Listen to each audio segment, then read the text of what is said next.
Welcome to the Stress Outlet. My name is Dr. Kimberly Quinn, and little Giovanni and I are out here in the woods.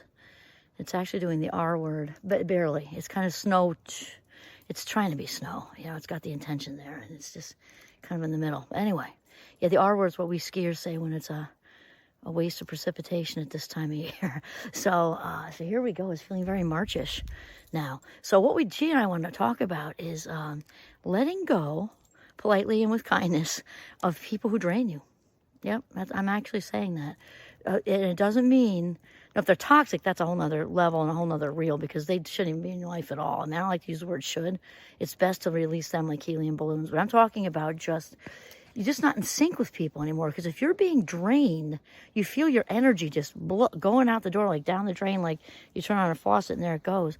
Something's not right. Something's not in sync. Something's not in alignment. And if you can't fully detach from that person for whatever work reason, or they're in a friends group or something, you can find ways to subtly and with kindness spend less time with them, because sometimes we just outgrow people, and that's not bad or wrong or anything anybody did. And it might even be on their end too, and they don't want to say. So you don't have to say it, make a big statement, because again, my very good friend Father Mike would say, you've gotta think what you think and feel how you feel, and say it and all that stuff, but with honesty and kindness. So in this situation, you don't even have to necessarily. It's important to acknowledge how you're thinking and feeling. In this situation, if it's a kind of a subtle thing, then you don't need to really say it. Maybe confide, your private feelings with, a partner or somebody, and say something. But as far as the person you're moving away from, you don't need to say anything. Just subtly, cease to plan things, cease to, and because to be drained is not good for us. It's not, a healthy situation to continue to be drained and spend our life minutes that way, because here's the thing, we only have so many life minutes.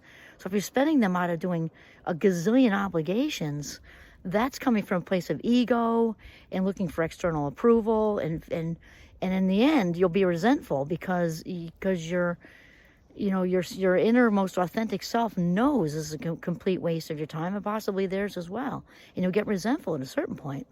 So it's important to pay attention where your energy is going, and if you're being lifted up and joyful, yay, good. And if you're having it sucked out of you, not good. And you got to find a way to shift out of that, because again, life is not a dress rehearsal. I'm not saying be selfish and reckless either. I'm saying authentically to shift away from people and situations that are draining you.